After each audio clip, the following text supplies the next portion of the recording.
They were called the Watchers, celestial beings who were never meant to fall, only to watch, protect, and remain faithful to the divine order. But somewhere along the timeline of eternity, something changed. Something sacred was broken. And from that moment, a ripple tore through heaven, earth, and everything in between. In ancient writings like the Second Book of Enoch, also known as Slavonic Enoch, a mysterious group of angels known as the Gregori appears, beings who stood guard in the fifth heaven, vigilant, powerful, and unlike any other. These weren't the comforting angels we imagine in songs or Sunday school stories.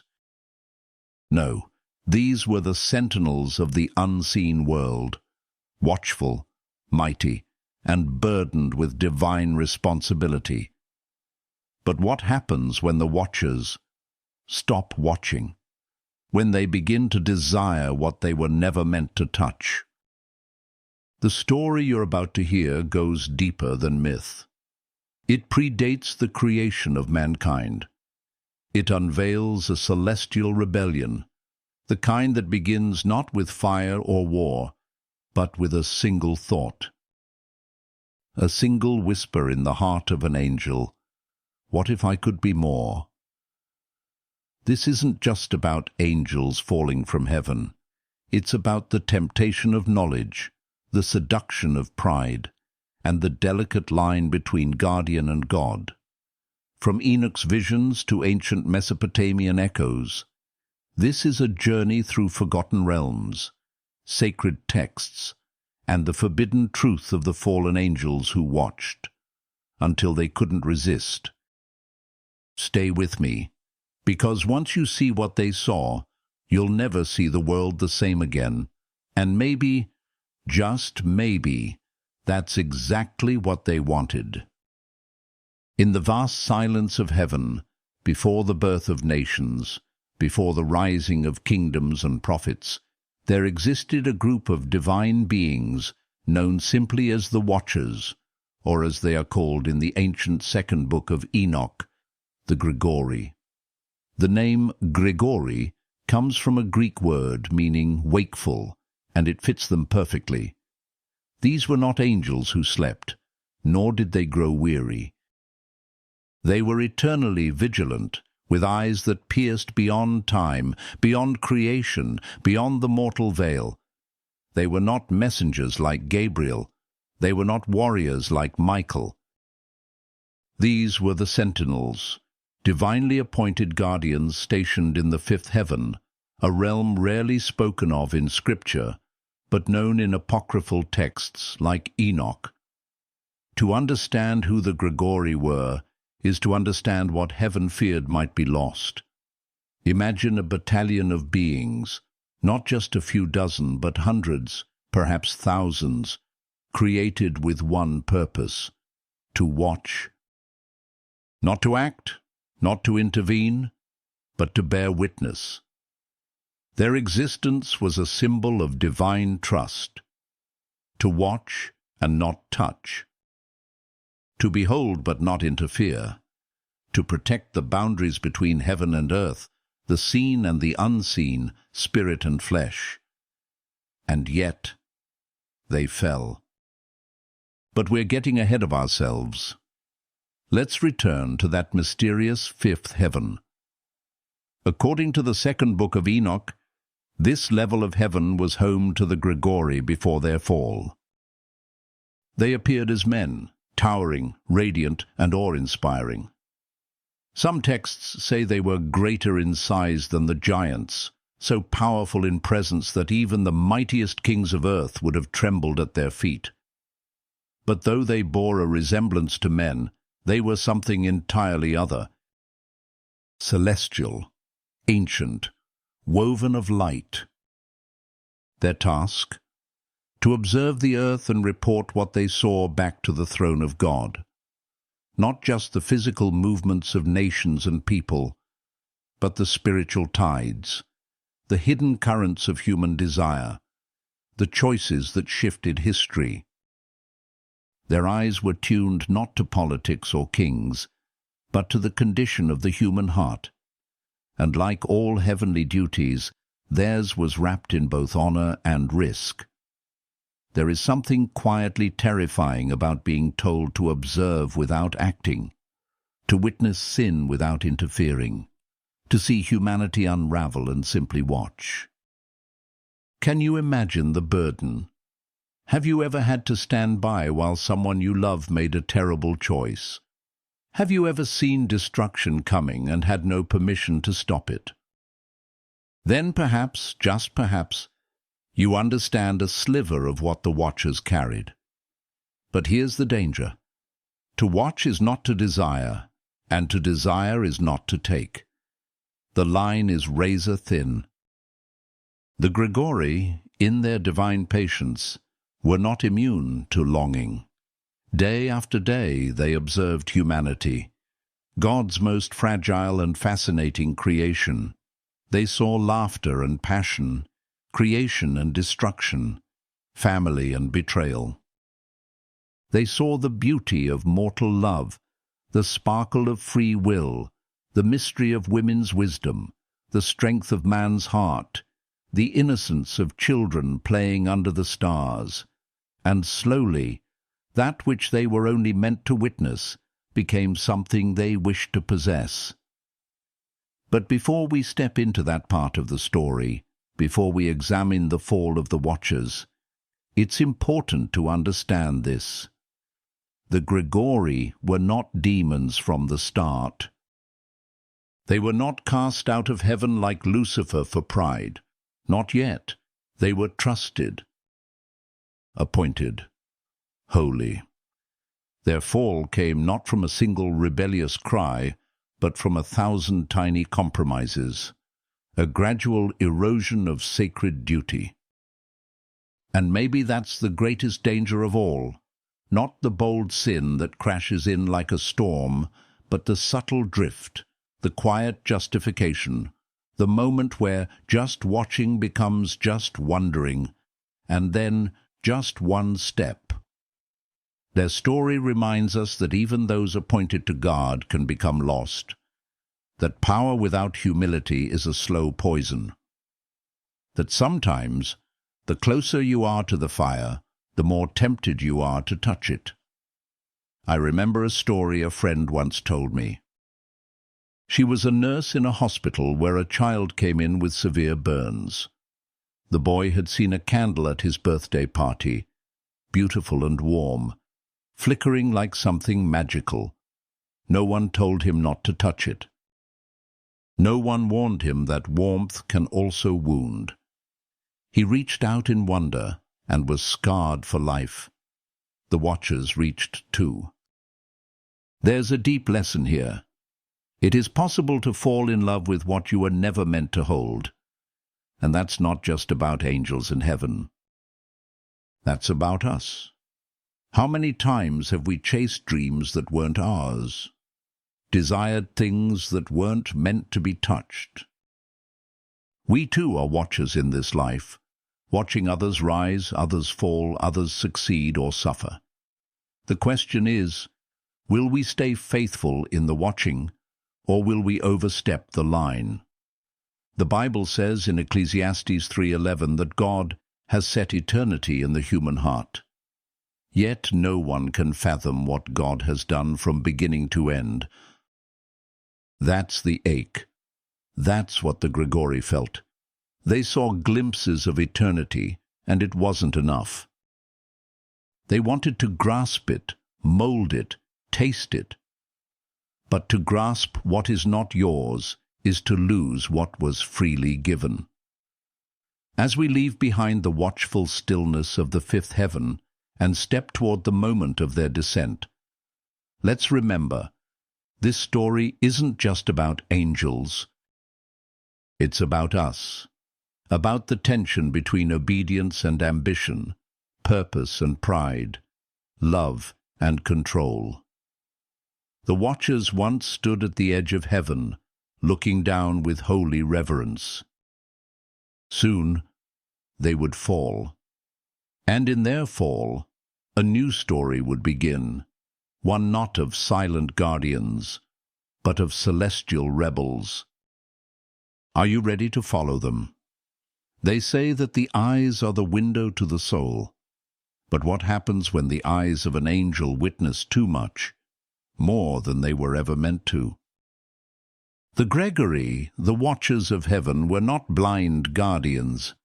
Their calling wasn't to sit idle in some distant paradise. They were designed to observe earth with divine clarity, to watch over mankind, to study, to report, but not to intervene. That was the boundary. That was the rule. But love is not the only thing born through observation. So is longing. At first they watched with reverence, with awe. Humanity was still new then, still raw and unrefined. Men and women lived close to the ground, close to nature, building homes from clay, telling stories under open skies. The watchers gazed upon this world with a kind of holy fascination.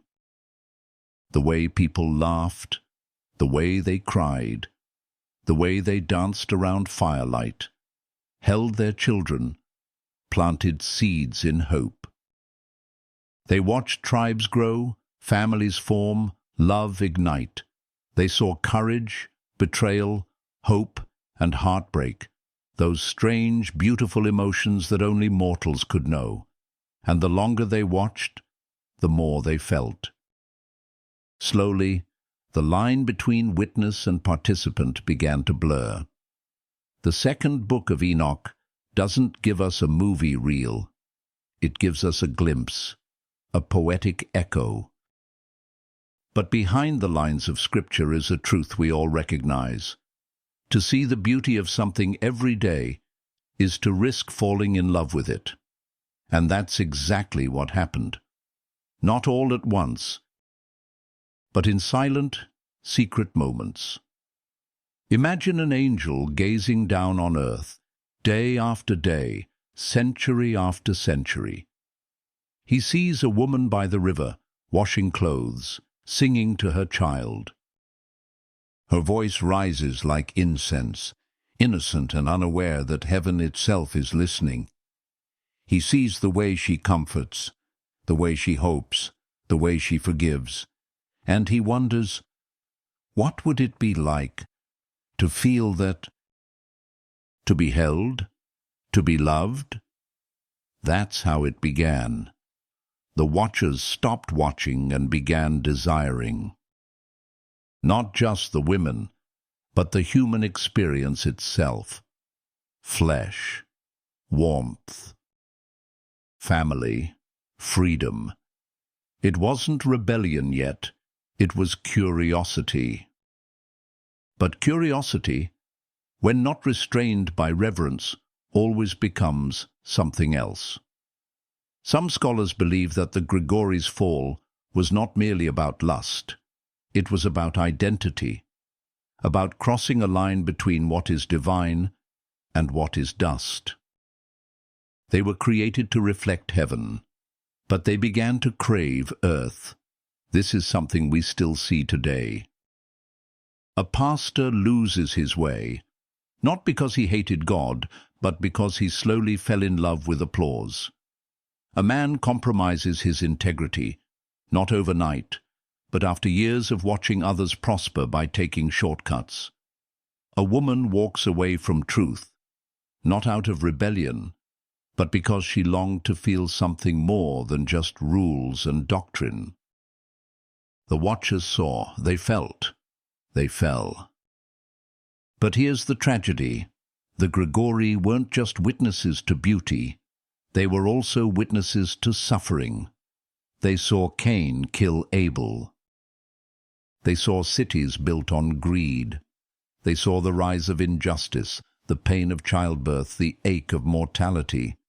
They saw men exploit the weak, and rulers demand worship like gods. And perhaps some of the watchers thought, we can help, we can fix this. But they were never asked to fix it. They were only asked to watch. And that's the heartbreak of it all. Because when you see pain and you know you have the power to stop it, but you're forbidden to interfere, it can feel like torment. Even for an angel. Some versions of the story suggest that the Watchers made a pact, 200 of them, led by a prince, some say Semjaza, others say Satan or Sanel, chose to abandon their post. They descended to earth in human form. They took wives. They taught forbidden knowledge, sorcery, astrology, weapons-making, seduction. Things mankind was not meant to know, not yet. The Book of Enoch says that the world began to spiral. The children of the Watchers, called the Nephilim, were giants, both in size and in violence. Earth groaned beneath the weight of their corruption. What began with longing ended in defilement. But before we rush to judgment, let's pause. Because what the Watchers did isn't so different from what we do. How many times have we acted on a desire that felt noble but turned destructive? How often have we said, "I was only trying to help," only to make things worse? How often have we blurred the line between sacred duty and selfish ambition?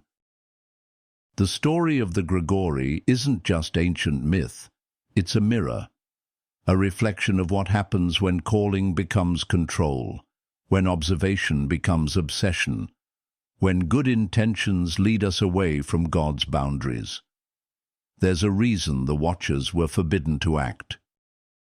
Heaven knew something they didn't, that timing, purpose, and obedience matter more than desire. That knowledge without surrender is always a dangerous gift, that even the purest longing, when divorced from divine order, can unravel the world. I once heard a pastor say, "Not everything you're capable of doing is something you're called to do." That's wisdom the Watchers forgot.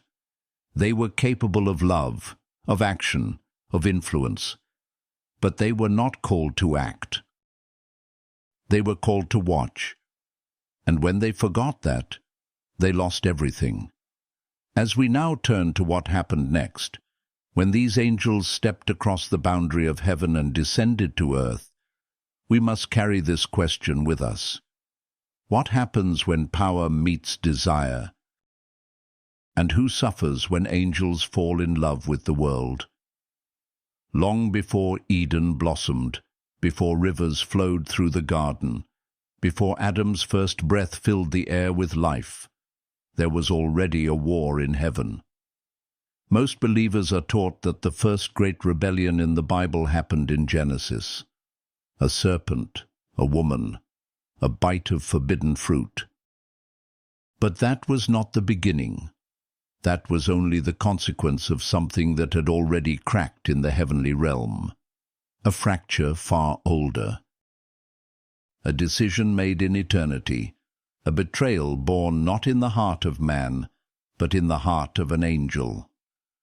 The Second Book of Enoch, a mysterious ancient text, opens the veil on a forgotten moment in cosmic history, the rebellion of one exalted angel who dared to rise above his station. It happened on the second day of creation, a day when the universe was still unfinished, and the heavens were being formed, layered, and assigned. One angel, unnamed in some manuscripts called Sanel or linked with Satan in others, looked upon the glory of God and thought to himself, "Why not me?" He didn't scream. He didn't throw lightning or tear the skies. No. The rebellion began with a thought, a quiet seed of pride, planted in the soil of ambition, the desire to rise, to ascend, to be worshipped, not worship. He imagined his throne lifted above the stars. He pictured himself equal with the Almighty. He wanted more than what he was given, and in that single moment, the harmony of heaven was shaken. This wasn't just arrogance, It was a cosmic violation of order, design, and identity. The created was trying to become the creator. The instrument was trying to become the composer. The scriptures echo this moment in Isaiah 14:13-14, where the fallen angel declares, "I will ascend to heaven, I will raise my throne above the stars of God. I will make myself like the Most High." But heaven does not tolerate such rebellion, not in thought, not in action. And so, swiftly, without delay, God cast the proud one down. The one who sought to rise was made to fall. The angel of ambition was banished from the heights and condemned to roam, to fall through the firmament, suspended above the deep, severed from the light of the throne. What's haunting is this. In some versions of Enoch, this fallen one is not named directly, but the heading of the chapter mentions Sanel, tying this rebellion not just to one angel, but to a legacy, a chain reaction that would eventually pull the Gregori into their own ruin. Because rebellion is contagious. It starts with one voice, then becomes a whisper among others, a question passed between wings. Why do we serve? Why do we watch and not touch? Why must we obey? You see, the fall of one opened the way for the fall of many. This rebellion, buried beneath centuries of scripture, is a theological earthquake. It suggests that the story of human sin is not isolated. It is connected to an older, deeper war in the spirit realm. That before man fell, heaven had already been wounded. The implications are staggering. It means Eden was never a perfect beginning. It was a response. A redemptive experiment set in motion after the corruption of celestial beings. It means Adam was not just the first man. He was a new image-bearer, sent into a world already scarred by divine rebellion. Some early church fathers wrestled with this idea. Why would God create man a little lower than the angels, Psalm 8:5, in a universe where angels had already failed? Was humanity a second chance, or a divine statement that weakness can still carry glory and dust can still reflect light? And that brings us to a deeper truth. Pride always precedes the fall, but it never begins loud. It begins in secret, in silence, in the mind. That's what happened to the Gregori too. They weren't simply drawn to earth because of beauty or lust. They were inspired by a precedent, the first rebellion. They had seen one of their kind attempt to rise, and though he fell, something in that act awoke a question in their own hearts. If he dared, why not us? It's the same whisper we face today. Why not bend the truth? Why not chase that desire? Why not take what I deserve? Pride is not always evil in appearance. It often comes dressed as purpose, justice, even righteous anger.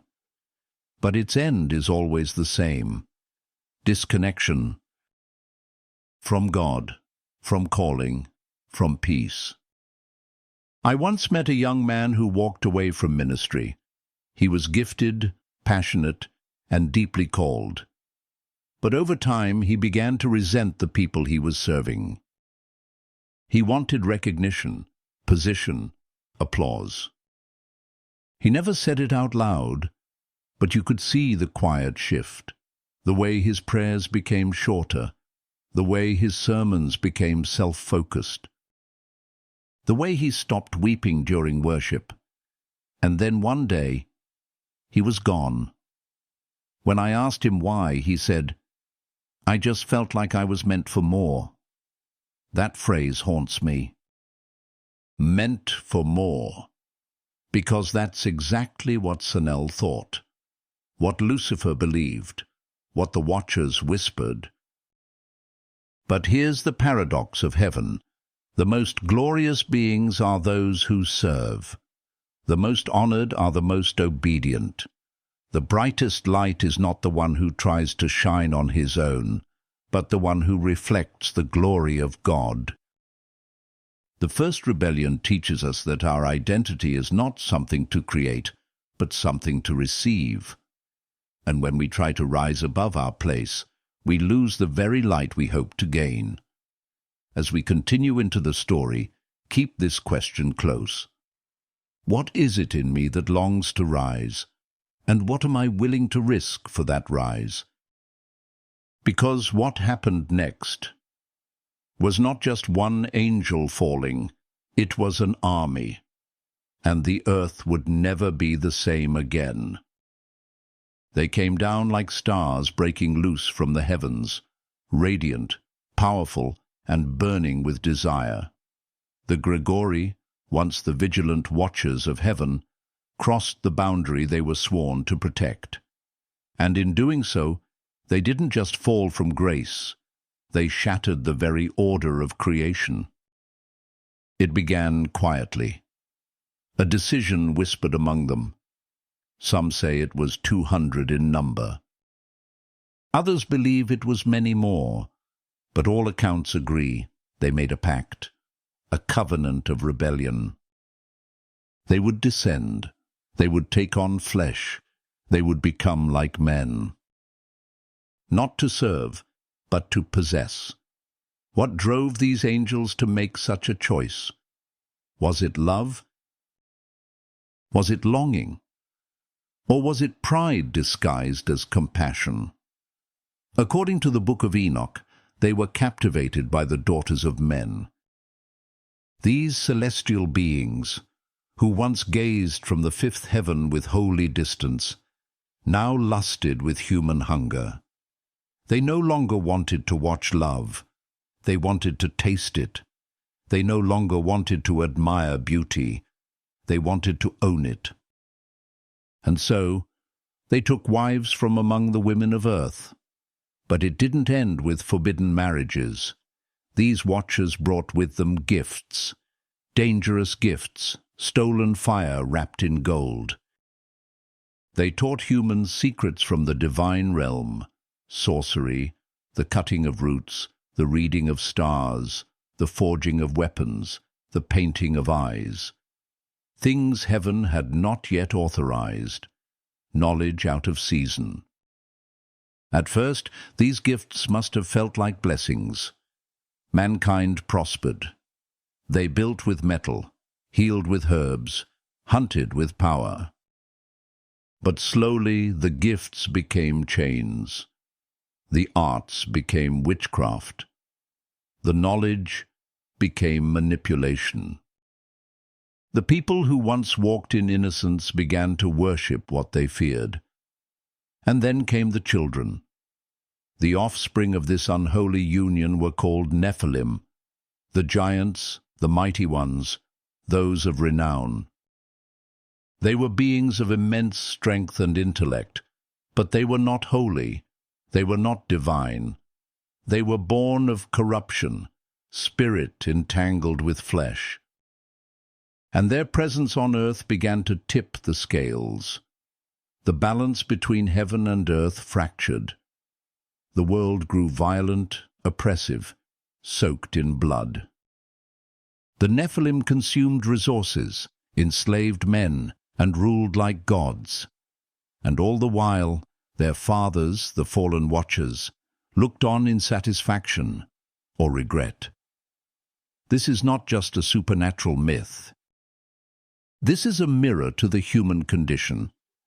Think of how many times humanity has welcomed knowledge without wisdom, power without restraint. How often have we opened doors too early, tampered with the unknown, only to suffer the consequences? It's not hard to see the parallels in today's world. Technology advancing faster than morality. Secrets revealed before hearts are ready. Artificial intelligence, genetic manipulation, digital dominions of knowledge, gifts that, when removed from humility, can quickly become threats. The Watchers were the first to break the boundary, but mankind has followed them ever since. And God saw it all. According to the Book of Enoch, the cries of the innocent reached the throne of heaven. Violence filled the earth. The blood of mortals cried out from the ground, just as Abel's had after Cain struck him down. And in his righteousness, God made a decision. Judgment would come. The Watchers were to be bound in the depths of the earth, sealed away until the day of reckoning. Their children, the Nephilim, were to be destroyed. The earth would be cleansed with a flood so great, only one family would survive it. Noah, descended from untainted blood, chosen to carry the covenant forward. This judgment wasn't just about sin. It was about mercy, a painful mercy that removes the infection before it spreads beyond saving. But the fall of the Watchers left scars that never fully healed. Even today, in cultures across the globe, we find echoes of the Nephilim, giants, demigods, hybrid beings. We find legends of gods falling from the skies to marry mortals. We see art, sculpture, and stories reflecting a memory the world refuses to forget. Because somewhere deep in our spiritual DNA, we know something ancient happened here, something more than myth. And yet, not all of the Gregori fell for lust alone. Some scholars believe there was another motive, to become saviors in their own right, to give humanity a shortcut to greatness, to teach what heaven had withheld. They didn't just want to feel love. They wanted to be worshipped for giving power. But true redemption never comes through rebellion. That's a lesson we're still learning. I remember sitting once with a friend who had lost everything: his marriage, his job, his sense of purpose. He told me, "I thought if I could just give her everything, money, success, freedom, she would love me more. But I gave too much too soon, and I became something she feared." That's what the Watchers became. Not protectors, not guides, but gods, and then monsters. It's easy to point fingers at ancient angels and judge, but we do the same. We trade faith for control. We trade patience for shortcuts. We rush into relationships, knowledge, influence, before we're ready. We overstep. And in doing so, we often birth chaos. The story of the Watchers is not just one of cosmic betrayal. It's a cautionary tale for anyone who tries to force what should be received. And now, they are bound, chained beneath the earth, waiting for final judgment. But the consequences of their fall still echo. The knowledge they shared still whispers. The pride that led them down still tempts others to rise. And the question remains, if even the Watchers could fall, what keeps us standing? In the next part of this journey, we'll look into the abyss where they were imprisoned and ask, what happens to divine beings after they lose their light? They once stood among the stars, majestic, radiant, trusted. Now they are silent beneath the earth. The Gregori, the Watchers who fell, were not simply cast out. They were imprisoned, chained in darkness, confined in realms where no starlight dares to reach. According to the Second Book of Enoch, their punishment was not merely spiritual, it was cosmic. These angels who once beheld the beauty of heaven were buried beneath the earth, locked away in a realm of shadow until the final day of judgment. Their fall wasn't a quiet fading. It was a loud, thunderous rupture in the divine order. Their chains became a warning, not just to angels, but to us. Some texts say only 3 watchers came down. Others claim there were 200, or even millions. This variation isn't a contradiction, it's a signal. A reminder that the true weight of their rebellion reverberated through centuries, splintered across cultures, remembered differently by every generation who dared to look back at the heavens with trembling.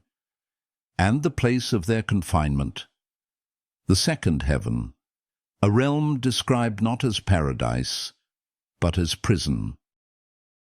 A place where angels scream in regret, where time doesn't move, and where memory cuts deeper than fire. The longer recension of Enoch calls them the angels of Sanel, linking them once again to that primordial traitor, the one who first believed he could rise above the throne of God. But it wasn't just Enoch who remembered them. The Apostle Paul, writing in the New Testament, alluded to this cosmic scandal in 1 Corinthians 11:10. At first glance, it seems like a strange rule about head coverings. For this reason, a woman ought to have a symbol of authority on her head because of the angels. But dig deeper, and you'll see a haunting echo of the watchers. The early church father Tertullian explained it this way: the watchers, those same fallen angels, once looked upon the beauty of women and fell. Their desire sparked a rebellion, and Paul's warning was a safeguard. Not just cultural modesty, but spiritual protection, a recognition that what once happened could happen again. Tertullian even told a tale of a woman touched on the neck by an unseen presence. Not a man, not a dream, an angel. It sounds strange today, but in the early church, this wasn't just myth. It was memory. The watchers weren't simply history, they were a present danger. But perhaps the most sobering thought is this: they are still there, still bound, still waiting. Peter writes in 2 Peter 2:4, "For if God did not spare angels when they sinned, but sent them to hell, putting them in chains of darkness to be held for judgment." Jude echoes it in verse 6. "And the angels who did not keep their proper domain, he has kept in eternal chains under darkness for the judgment of the great day." These verses don't just point to ancient events. They point to a future reckoning. There are those who believe that in the end times, the watchers will rise again, that the chains will be loosened, that what was buried will return. Revelation speaks of angels bound at the Euphrates, waiting for an appointed hour to be released. Are they the same? No one knows, but the shadow of the watchers lies heavy over prophecy. This isn't just a tale of angels punished. It's a parable about choices. You see, the watchers weren't destroyed. That would have been easier, more merciful even. But they were left alive to remember, to feel the weight of what they lost. That's the depth of their suffering. To once walk in the courts of heaven, and now lie in silence beneath our very feet. I met a man once who served time in solitary confinement. He told me, the hardest part wasn't the walls, it wasn't the dark, it was the memory of sunlight. The sound of my child's voice, the knowing what I had and what I gave up. That's the watchers. Their prison isn't just a place. It's a testament, a warning that even beings of light can fall when they chase what isn't theirs. And yet, as haunting as their fate is, it holds a lesson for all of us. Sin always promises freedom, but it leads to chains. Desire whispers pleasure, but it often ends in silence. Pride begins with assent, but it always ends in a fall. We live in a world that celebrates breaking boundaries, redefining truth, taking what we want. But the story of the Watchers reminds us, not every boundary is a prison. Some are protection, and not every fall ends with a soft landing. Some end in darkness. So now, as we prepare to step further into the mystery, into the ancient myths, the cultural echoes, the legends that refuse to die, we must ask, if the Watchers still remember, what do they want us to forget? And what will we do with the warning they left behind? Long before the ink of the Book of Enoch dried, long before Hebrew scrolls whispered of fallen angels and forbidden unions, there were stones, silent, ancient, etched with symbols older than writing itself. Carved by forgotten hands and standing firm in the soil of ancient Lebanon and Mesopotamia, these monuments bore strange images, towering beings with wings, stars above their heads, and humans kneeling below. No one remembers their names, but everyone remembered the feeling, reverence, and fear.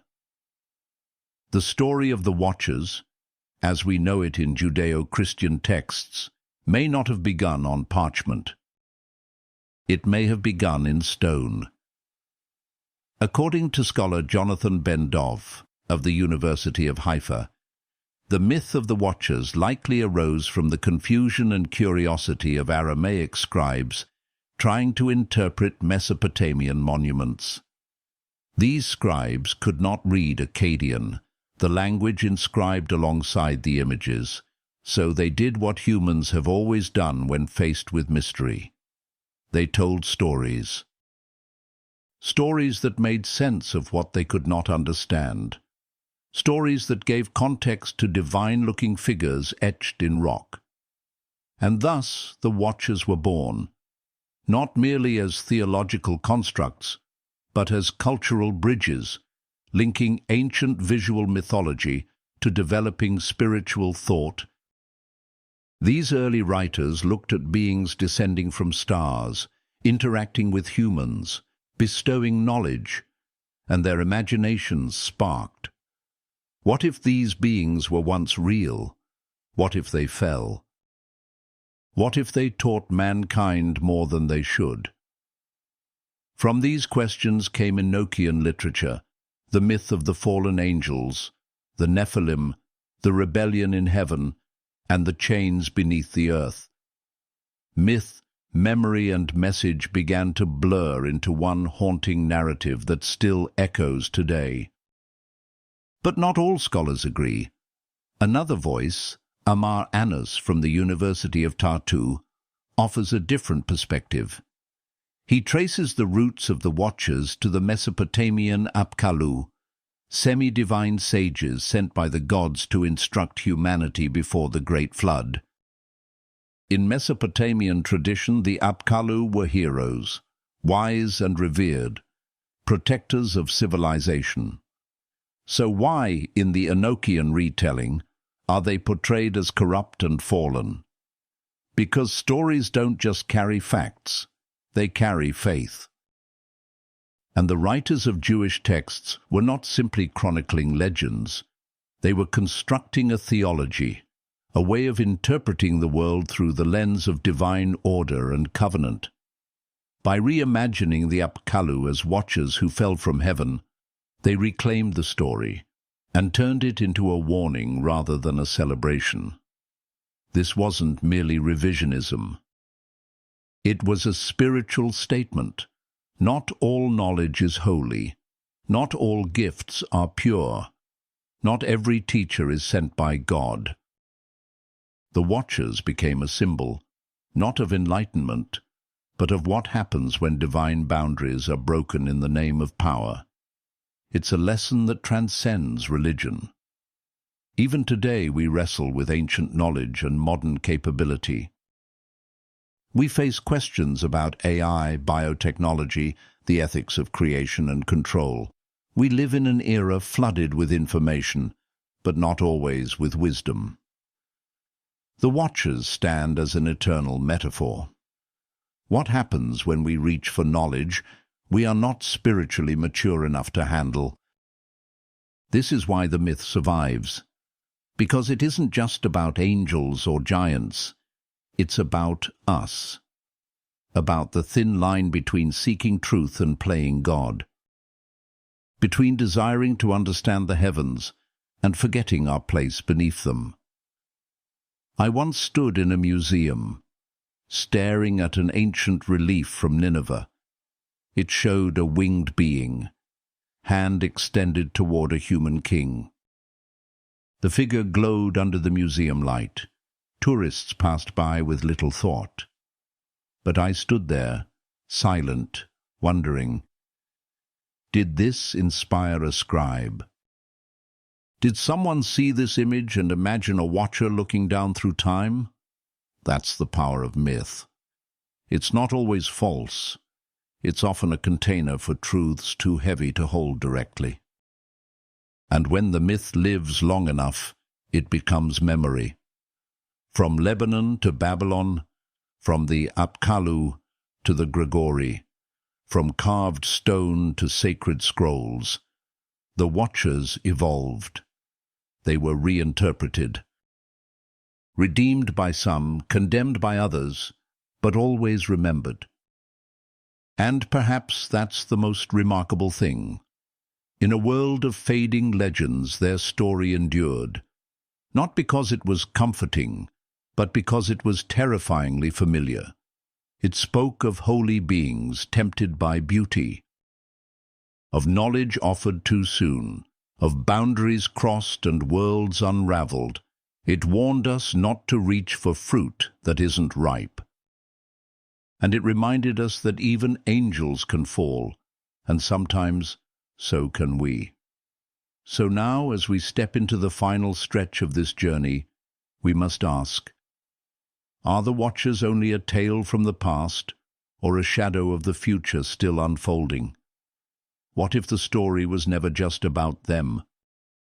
What if the real question is, what are we watching, and what are we becoming? They never meant for us to remember them. Not like this. Not in the dark corners of forgotten scriptures, not buried in myths whispered through generations, not beneath layers of earth and time.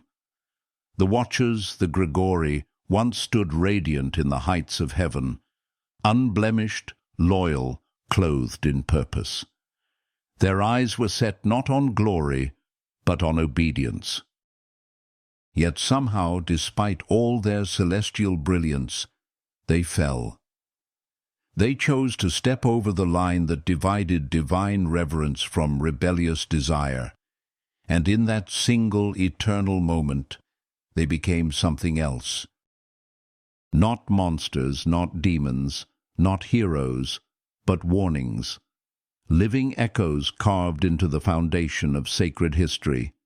Their story is not just a cosmic tragedy.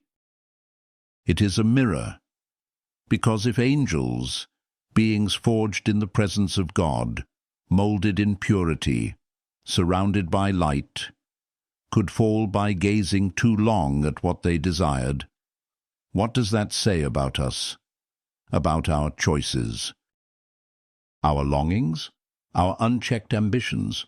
We too are watchers. We look upon the lives of others. We consume knowledge faster than our hearts can process. We peer into mysteries we don't fully understand. Sometimes we do it with awe, sometimes with envy, and sometimes with the very same curiosity that turned angels into exiles. The story of the fallen angels, the forbidden knowledge, the birth of the Nephilim. It's more than mythology. It's more than hidden Bible secrets. It's a spiritual pattern that repeats itself in every age. Whenever we trade wisdom for power, patience for possession, boundaries for control, we reenact that ancient fall. The Watchers didn't just teach astrology and metalwork.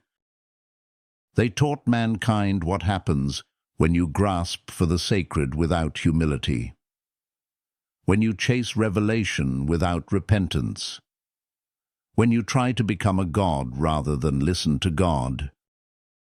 In a world saturated with temptation, flooded with noise and obsessed with unlocking every mystery, we must ask, are we any different from them? Are we watching with reverence or with rebellion growing in our hearts? You see, the punishment of the Watchers wasn't simply about what they did. It was about what they ignored. They forgot who they were. They forgot who they were created to reflect. And when you forget your origin, you lose your direction. That's true of angels. That's true of humans.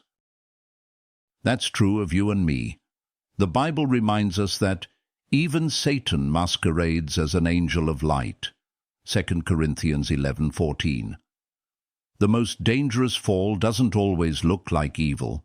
It often looks like beauty without boundaries, knowledge without submission, passion without truth. That's what the Gregori fell into. And now, their chains beneath the earth are not just echoes of judgment. They are a reminder to heaven and earth alike that purity without obedience will not endure. But even in the midst of this ancient sorrow, there is a glimmer of grace. Because the fall of the Watchers did not end the story. It set the stage for redemption. It created the backdrop against which Noah would walk with God. It created a world so dark, so desperate, that light had to pierce it. And that light, the true light, would one day come not through angels, but through a humble child born under a star. It would not descend in radiant glory, but in swaddling cloth. It would not teach forbidden arts, but eternal truth. So, while the Watchers chose descent, Christ chose incarnation. While they reached for love and lost eternity, he gave up eternity to redeem love. This is the great reversal. The heavenly beings fell to become like us, but God became like us to lift us up again. That's why the story matters. Not because it's strange, not because it's hidden, but because it reveals the pattern of our hearts and the mercy of God's. We've spent this journey uncovering the forbidden history of the Watchers, tracing their story from heaven to earth, from wonder to ruin. We've seen how the Book of Enoch, apocryphal though it may be, holds echoes that stir our souls. We've looked beyond the pages of Genesis, into the deep waters of ancient belief, into Mesopotamian echoes and lost memories carved in stone. We've explored the chain of consequences, the warnings embedded in New Testament letters, and the spiritual tremors that still shake our theology today. But here's the truth, friend. Knowledge without transformation is just noise. If you watch this far, something in you isn't just curious. You're hungry, hungry for meaning, hungry for truth, hungry for something real beneath the surface of religion, myth, and history. Maybe you're not just looking for answers. Maybe you're looking for your place in the story. So let me leave you with this. You were not made to fall. You were not made to live in chains of regret, confusion, or fear. You were made to watch with purpose, to live with reverence, to guard the sacred within you like the Watchers were once meant to do. Don't trade your calling for a moment of desire.